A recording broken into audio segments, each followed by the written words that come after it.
The transition to the Trump administration, like all presidential transitions, has moved into that inevitable phase in which it's producing a parlor game in Washington in which everybody is engaging in wild speculation about who's going to get which job when President Trump takes office. The most interesting speculation actually is about who's going to be Secretary of State.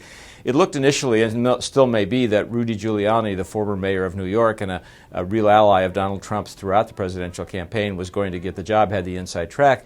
But for the last couple of days, there's been a lot of speculation about other names.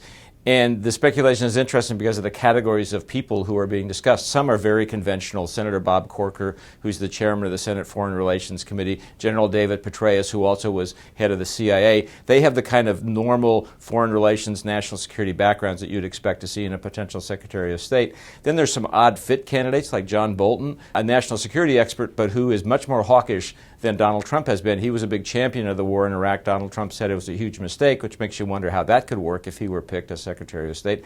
And then there are just some strange names that are floating out there. Governor Nikki Haley of South Carolina visited Donald Trump this week. She's being discussed, as well as Mitt Romney, who's going to see Mr. Trump and who's now all of a sudden being speculated about as potential Secretary of State. Now, it's hard to know what speculation is real, what people are making up, and what names are just being floated because it helps satisfy certain constituencies out there. But I do think in the end, this means that when the choice is finally made, perhaps next week, for a Secretary of State, it's going to be one of the more interesting announcements.